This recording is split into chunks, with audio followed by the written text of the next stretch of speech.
Дархан сумын засаг даргын тамгын газар үзүүлж байна. Сайн мэцхан өрхөн үзэгчдээ Дархан сумын засаг даргын үйл ажиллагааны хөтөлбөрийн хүрээнд сурлаар бэлтгэн хүргэж байгаа нэвтрүүлгийн 2 дахь дугаарыг үзэгч та бүхэндээ үзүүлэхэд бэлэн болоод байна. Хүлээн авна уу. Нийгмийн бодлогын чиглэлээр хийгдсэн ажлууд. Хөгжлийн хөдөлгөгч хүч нь хүн өөрөө.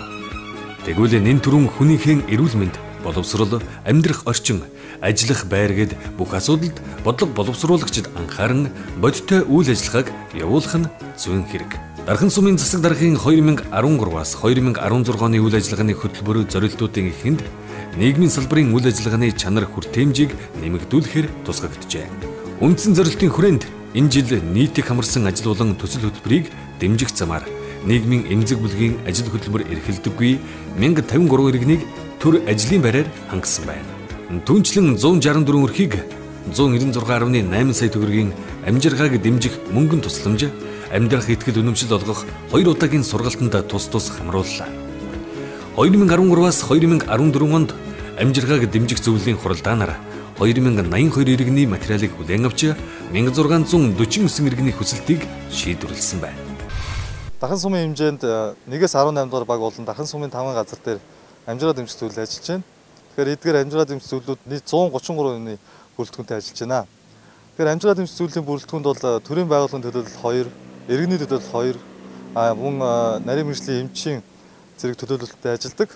Амжиргаа дэмжих зөвлөлийн гишүүд нь болохоор амжиргаа дэмжлэгийн зөвлөлийн даргаыг бол одоо хуралдаж сонгодог байгаа. Тэгэхээр Дархан сумын хэмжээнд бол 18 багийн амжиргаа дэмжих зөвлөлөөр дамжуулан 2014 онд 2042 иргэний хүсэлтийг хүлээн авч 1649 иргэний хүсэлтийг шийдвэрлэж нийгмийн халамж үйлчлэгийн хэлтс рүү уламжлаад байна. Амжиргаа дэмжих зөвлөлөөр хуралдаж шийдвэрлсэн шийдвэрийг бол иргэдэд ил тод байдлах, мэдээллийг ил тод байдлах зарчмыг хангаж бол баг тусвар дээр Дархан сумын засаг даргын тамгын газар дээр мэдээллийн самрыг ажиллуулж түүн дээр шийдвэрийг байршуулан ажиллаж байна. Дархан сумын засаг даргын тамгын газар үзүүлж байна. Дархан сумын засаг даргын 2014 оны 62 дугаар захирамжаар Дархан сумын засаг даргын тамгын газар нийгмийн халамж үйлчилгээний хэлтэс цагдаагийн газар хамтран ГОТ 2 хөтөлбөрийг хэрэгжүүлсэн нь олон хүний амьдралд бодит өөрчлөлтийг авч ирсэн нийгэм рүү чиглэсэн томоохон ажил болсон юм а. Бүтэн 5 сарын хугацаанд хэрэгжсэн уг ажлын үр дүнд өөрийн гэсэн гэр оронгүй, орц хонгол, дулааны худагт амьдардаг 60 гаруй иргэдээс тодорхой хувь нь ажил амьдрал, гэр оронтой болж нийгэмшсэн нь төрийн үйлчилгээ хүндээ хүрсний нэг жишээ байлаа. Энэхүү төслийн арга хэмжээнд нийт 60 гаруй иргэд хамрагдсан байгаа. Мөн 60 гаруй иргэнийг усанд оруулж, хувцсын сойлж, эрүүл мэндийн үзлэгт хамруулсан байгаа. За мөн энэхүү төслийн хүрээнд бичиг баримтжуулж 12 иргэнийг бичиг баримттай болгосон байгаа. 7 иргэнийг тэтгэвэр тэтгэмж болон нийгмийн халамж үйлчилгээний группт хамруулсан байгаа. Энэ ажлын хүрээнд 43 сая төгрөг зарцуулсан байна. Энэ 3 байгууллагаас гаргасан байна. За энэ ажлын хүрээнд нийтдээ 68 иргэн хамрагдаж 31 одоо өөрийн гэсэн ор гэрэнтэй болж оронтой газартай болсон, өмчтэй болсон байна. За 14 хүн бол одоо тогтмол ажлын байртай болсон. 25 хүн одоо төр ажлын байраар хангагдсан.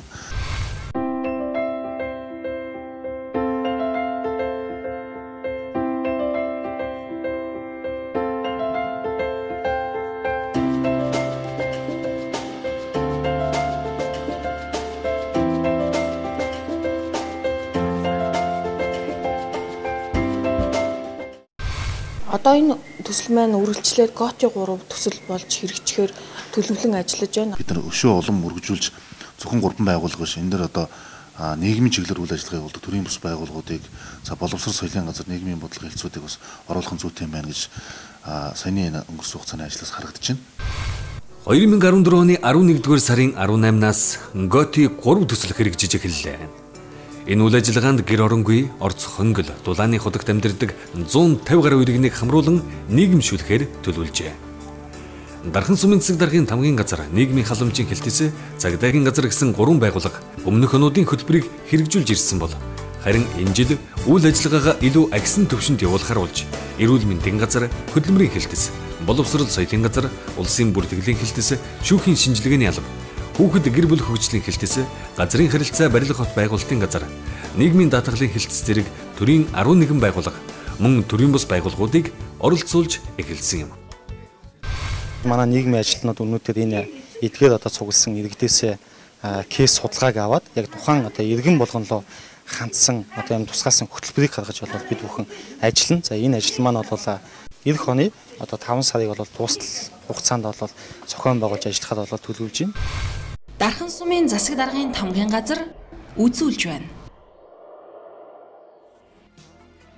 Статистикээс харвал Дархан суманд амжиргааны баталгаажих түвшингөөс доогуур орлоготой 1883 өрхийн 9156 иргэн байна. Өрхийн гишүүд нь тодорхой эрхэлсэн ажилгүй, өөрийн гэсэн орлогогүй иргэд санаатаа буюу санамсар болгоомжгүйгээс гэмт хэрэг зөрчил холбогдох нь цөөнгүй.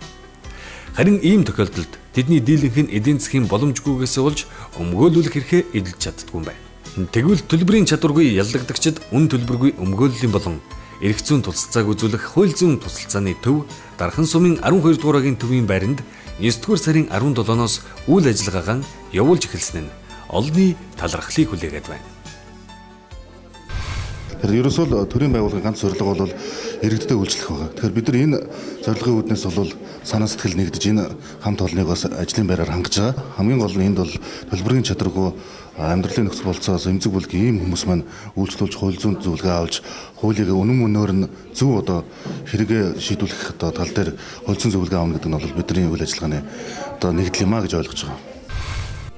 2014 оны 1-р сарын 1-ээс төлбөрийн чадваргүй яллагдагчид үзүүлэх хууль зүйн тусалцааны тухай Монгол улсын хууль мөрдөгдөж эхэлжээ. Нийслэлээс гадна бусад аймагуудад нийтдээ 33 хууль зүйн тусалцааны төвийн салбар нээгдэн үйл ажиллагаагаа явуулж байгаагийн нэг нь энэ төв юм. Дархан сумын засаг дарга аз жаргалын дэмжснээр энэхүү энэ төвийнхэн үйл ажиллагаагаа явуулах байртай болсон төдийгүй доторх ширээ сандал тоног төхөөрөмжөрч хангагдсан юм а. Нийгмийн бодлогын чиглэлээр хийгдсэн ажлууд. Хөгжлийн бэрхшээлтэй иргэдэд үзүүлэх халамжийн үйлчилгээг нэмэгдүүлнэ. Дархан сумын засаг даргын тамгын газар төрийн бус байгууллагуудтай хамтран хүүхэд гэр бүл хөгжлийн хэлтсийн байрны ажиглагдахгүй байсан нэг өрөөг хөгжлийн бэрхшээлтэй хүүхдүүдийн өдөр өнжүүлэх байрны зориултаар засварлан тогтжуулж хөгжлийн бэрхшээлтэй хүүхэдтэй эцэг эхчүүдийн холбоонд хүлээлгэн өглөө. Өөртөө ажил хийж чадахгүйс ар гэрийнх нь давхын амьд нэлээд тийм хүнд нөхцөлд байдаг. Бид нар чинь бүгдээрээ хүүхдээ яах вэ? Бас ажил хийхээр цагийн ажилт бол бүр хэцүү. Тэгээ тийм болохоор хүүхдүүдийг хөгжүүлж энэ ч өдөр өнжүүлэх ажилласнаар бол маш олон давуу талууд байгаамаа. Мөн хөгжлийн бэрхшээлтэй хүүхэдтэй эцэг эхчүүдийн холбооны санаачлагаар зулцгийн гол хүүхдийн цусланд хөгжлийн бэрхшээлтэй хүүхдэд нөхөн сэргээх, эмчилгээ сувилгаа хийх өдрийн үйлчилгээнд 32 хүүхдийг 2 ээлжээр хамруулж 756 мянган төгрөгийг халамжийн сангаас олгожээ. Ахмад настан хөгжлийн бэрхшээлтэй иргэдэд олгох орон сууц түлээн нүүрсний үнийн хөнгөлөлтөнд хамрагдах иргэдийн өргөдлийг 10 дугаар сарын 15-наас эхлэн хүлээн аван ажиллаж байна. Нийтдээ 880 хүнд дээр хөнгөлтийг үзүүлээд байна. За мөн засаг дарга үйл ажиллагааны мөрийн хөтөлбөрийн дагуу ахмадууд руугаа чиглэсэн үйл ажиллагаануудыг шат дараагатайгаар зохион байгуулдаг байгаа. Дархан сумын засаг даргын 2013-аас 2016 оны үйл ажиллагааны хөтөлбөрийн зорилт 5-д ахмад насны талаар авах арга хэмжээг өргөжүүлнэ гэж заажээ. Тэгвэл 2014 оны 8 дугаар сараас эхлэн Дархан сумынхаа ахмадуудыг нийгмийн халамжийн тухай хуулийн дагуу зуны амралт цувлалд хөнгөлөлттэй үнээр амруулах ажлыг холбогдох байгууллагуудтай хамтран зохион байгуулсан юм. Үүний үр дүнд зуны 3 сарын турш Дархан улс амралт цувлалд нийт 500 ахмад амрахдаа 75 сая төгрөгийн хөнгөлөлт эдэлжээ. Дээрх 8 ээлжид бол Дархан сумын засаг даргын тамгын газар нийгмийн халамж үйлчлэгээний хэлтсийн мэрэгчтэнгүүд бол ахмадад сургалт, зөвлөгөө, тэмцээн уралдааныг зохион байгуулж тэдний санал бодлыг сонсох тийм ажлуудыг зохион байгууллаа. Сумын засаг даргын хамт олон нийгмийн халамж үйлчлэгээний хамт олон биднэртээ ирж уулзаж өдөрлөг уулзаж зохион байгуулж ахмадууд үдирч бол сэтгэл санааны өвөл сайхан тийм төлөвлөлт хийлээ. Бидэнд их баярлж байна. Маш сайхан хоол хүнс үнэхээр сайхан байна. Амралт бол сэтгэл өндөр байна. Амралтын бүх үйлчилгээнд сэтгэл дүүрэн байна, сэтгэл хангалуун байна. Ингээд цаашдаа дахин гэж амрах болно. Нийгмийн бодлогын чиглэлээр хийгдсэн ажлууд. Тус зорилтын хүрээнд бол хариалгүй 4747 ахмадын судалгааг багаар дамжуулан авсан. Ахмадуудыгаа болохоор харьяа байгууллагууд нь бүртгэжүүлэх ажлыг хийж 99 ахмадыг тус байгууллагад нь ажиллаж исэн байгууллагад нь бүртгэжүүлж ахмадын хүндэтгэлд хамрууллаа. За мөн Дархан сумын засаг даргын тамгын газраас тэтгэврт гарсан нийт ахмадуудаа цагаан сар болон ахмадын баяраар хүндэтгэл үзүүлдэг байгаа. Мөн багуудаас судалгаа гаргаж 108 амжиргааны баталгаач төвчнөөс доогуур ахмадуудаа Гавьяа тамирчин Цагаанбатартай хамтран хүндэтгэл үзүүлсэн байгаа. Дархан сумын нийт хүн амын 1224%-ийг тэтгэврийн насныхан эзэлдэг. Тэгвэл Дархан сумын засаг даргын үйл ажиллагааны хөтөлбөрт ахмадуудынхаа мэдлэг туршлагыг залуу үед өвлүүлэн уламжлуулах, ахмадуудад хүндэтгэл тусламж, хөнгөлт үзүүлэх ажлыг зохион байгуулах зэрэг зорилтууд тусгагджээ. Дархан сумын засаг даргын тамгын газраас ахмадууд руугаа чиглэсэн олон үйл ажиллагааг зохион байгуулдгийн нэг нь Монгол улсын хөдөлмөрийн баатар Гавьяа тамирчин Цагаанбатартай хамтран сар шинийн баяраар ахмадуудад үзүүлдэг хүндэтгэл юм. Сүүлийн 2 жил энэ үйл ажиллагаанд Дархан сумын 18 багийн 200 гаруй ахмад хамрагджээ. Бурханы хөндөгөөс одоо миний спортын гараа эхэлж миний амжилтын үед одоо нэгдсэн учраас би одоо азаа бурлуудын маань бас бурлуудын маань буян шингэсэн учраас би амжилттай яваа болов гэж бод тийм аа. Тийм учраас одоо Дахуул аймгийнхаа азаа бурлуудыг одоо ингээд 2 жигшээр баярлуулж байна. Тэгээд сэтгэл маш өндөр байна, сайхан байна. Дархан сумын засаг даргын тамгын газар үзүүлж байна. Дархан сумын засаг даргын үйл ажиллагааны хөтөлбөрийн хэрэгжилтийн хүрээнд нийгмийн бодлогын чиглэлээр хийгдсэн ажлуудын хэрэгжилт 47.7%-тай байна. Энэ одоо зорилтын хүрээнд эх онуудад ч мөн үргэлжлэн зорилттой ажлууд хийгдэх юм аа. Харин одоо боловсрол эрүүл мэндийн чиглэлээр ямар ажлууд хийгдсэнийг хамтдаа харцгаая. Боловсрол эрүүл мэндийн чиглэлээр хийгдсэн ажлууд 2013-аас 2014 оны хичээлийн жилд шинээр 2 цэцэрлэг, 3 бүлэг, 2014-өөс 2015 оны хичээлийн жилд 3 дугаар цэцэрлэгийн салбарыг нээж нийт 670 хүүхдэд сургуулийн өмнөх боловсрол олгох нөхцөлийг бүрдүүллээ. Мөн 1-р багт баригдах 150, 3-р багт баригдах 100, өргөө багт баригдах 100 хүүхдийн цэцэрлэгийн газрыг Дархан сумын засаг даргын тамгын газрын эзэмшилд авлаа. Дархан сумын 1, 8, 15 дугаар багуудад улсын төсвийн хөрөнгө оруулалтаар нийт 350 хүүхдийн багтаамжтай 3 цэцэрлэг шинээр баригдаж байна. Түүнчлэн 4, 5, 12 дугаар цэцэрлэгүүдийн шинэ бүлэг ерөнхий боловсролын сургуульд нийт 11 сая төгрөгийн дэмжлэг үзүүллээ. Манай 2014 оны 1 сарын 1-ээс одоо нийт 38 хүүхдтэйгээр шинэ бүлэг нээж ажиллаж байна. Тэгээд манай энэ шинэ бүлгийн одоо тогтцол соёлчинд одоо сумын засаг дарга аз жаргал маань 1 сая төгрөгийн хандив тусламж үзүүлж хүүхдийн одоо сургалтын хэрэглэгдэхүүн цагаан хэрэглэлүүдийг одоо авч өгч байна. Манай анги нодлон бэлтгэл анги байсан төгсгсөн байгаа. Тэгээд орны өрөөндөө оргуу хүүхдийн ширээ саналууд бас яг тийм таатай бустай тийм орчинд байжсэн учраас сумын засаг даргад туслах багштайгаа тэгээд эцэгхийн зүгээс төсөл бичээд хамрагдсан. Төсөл бичээд хүсэл тавьсан байгаа. Хөрөнгө оруулаач, туслаач, дэмжээч гэх. Тэгээд энэ төсөл маань нэг сар гарангийн хугацаанд хэрэгжил манай анги бол 36 хүүхдийн сандалтай, ширээ сандалтай, орон гэрлийн даваа, унтхны хувцас их шкафтай. Тэгээд дээрэс нь 36 хүүхдийн ингээ зөөврийн ортой болсон. Дархан сумын засаг даргын 2014 оны 413 дугаар захирамжаар сургууль цэцэрлэгүүдийн хүнсний аюулгүй байдлыг хангуулах ажлын хэсэг байгуулагдсан. Тэд сургууль цэцэрлэгийн хүүхдүүдийг эрүүл чанартай хүнсний бүтээгдэхүүнээр хангах ажлыг зохион байгуулах хүрээнд захирал эрхлэгч нартай уулзсан. Энэ үеэр тодорхой нэр төрлийн хүнсний бүтээгдэхүүнүүдийг дотоодынхон үйлдвэрлэгчдээс нэгдсэн журмаар авч хэрэглэх тухай асуудлыг хөндөж ярилцлаа. Тодорхой одоо 6 нийт төрлийн бүтээгдэхүүн буюу одоо мах, сүүс хүн бүтээгдэхүүн, гудал, өндөг, за одоо ургамтын тусгсан одоо энэ Дархан уул аймгаас энэ хэрэгцээг нь хангах юм боломжтой ийм бүтээгдэхүүнүүдэд бол нийлдэхтэй сонгон шалгалтыг бол заавлаад за ингээд сургууль цэцэрлэгүүд нь бол тухайн одоо шалгалсан байгууллагуудтай гэрээ хийж цаашдаа хүнсний бүтээгдэхүүнээ татаж авах асуудлыг бол шийдвэрлэж байна. Дээрх асуудлыг шийдвэл ерөнхий боловсролын сургуулиудын үдийн цай хөтөлбөрт хамрагдаж байгаа 7400 гаруй хүүхэд, цэцэрлэгийн 5500-аад хүүхдийн хэрэглэж байгаа хоол хүнсний чанар, эрүүл ахуйн баталгаа илүү дээшлэнэ гэж орон нутгийн удирдлагууд үзэж байна. Боловсрол эрүүл мэндийн чиглэлээр хийгдсэн ажлууд. Зорилт 9 сургалтын орчныг сайжруулна. Энэ зорилтын хүрээнд ерөнхий боловсролын сургуулийн сурагчдад үн төлбөргүй үйлчлэх 2 автобусыг Мангэрт оюуны ирээдүйн цогцлборын Б байр, Ширээ нуруу, модерн намааз, хөдөл хороолол, дархан 50 цогцлбор гэсэн 3 чиглэлд явуулж байна. Дархан суманд хүүхдийн автобус 2012 оны 12 сараас 2013 оны 4 сар хүртэл туршилтын журмаар явж исэн. Энийг 2013-аас 14 оны хичээлийн жилд засаг даргын 2013 оны 350 дугаар захирамжаар нийт 3 чиглэлд хүүхдийн автобусаар үйлчилж байгаа.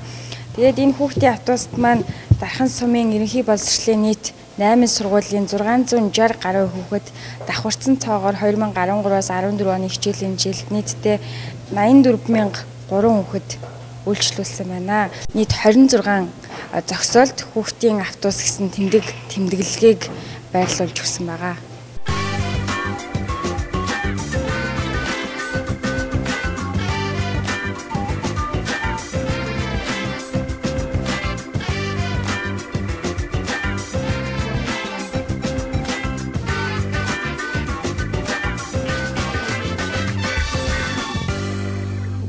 Сумын засаг даргын хамгийн газраас энэ хүүхдийн автобус явуулж хэрэгжүүлснээр энэ эцэг эхчүүд хүүхдүүд их баяртай байгаа.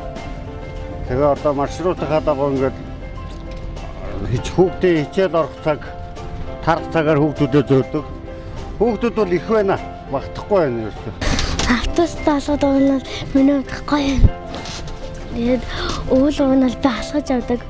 Автобусанд өнгө байна. Ийм мангартад байдаг эсвэл автобус өрн байдгүй.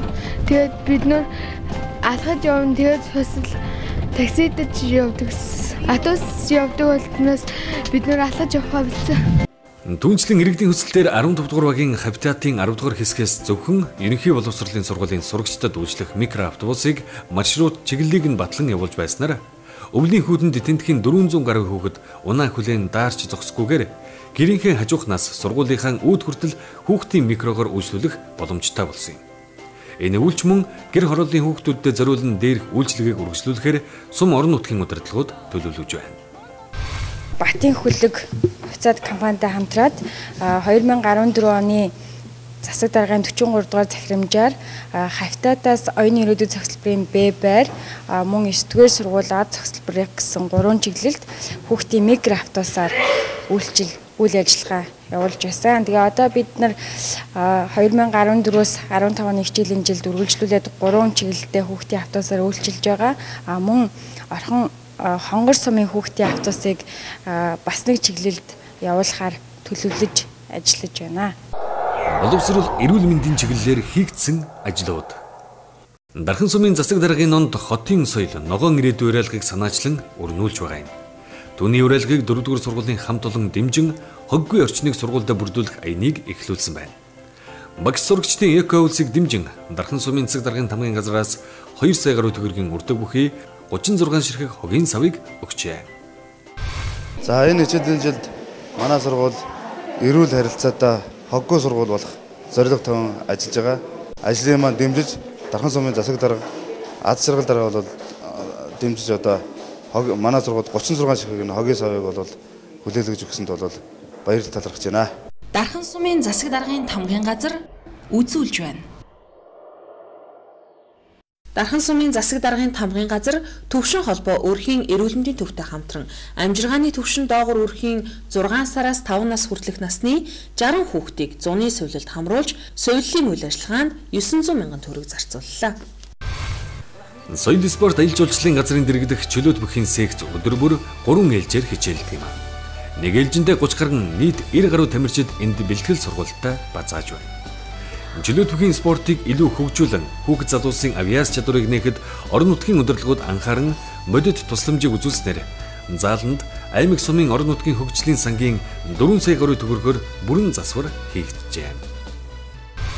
Зааланд агааржуулалтынхаа хоолойг вентилятор 2 вентилятор тавьж өгсөн байгаа. Тэгээд зөөлөвч хааныг бас хийсэн байгаа. Одоо энэ вентиляторууд бол дандаа гадагшаа агаарыг сорж гаргах зориулттай. 10 минутын дотор л одоо агаарыг одоо сэлгэж байгаа. Одоо бэлтгэл хийхэд одоо бэлтгэл хийж үзэхэд одоо урдны одоо тэгж хөлдөрдөг байсан юм бүгд одоо арилсан байгаа. Тэгээд энэ тааз хаан шохот бүх бүрэн засвар хийсэн.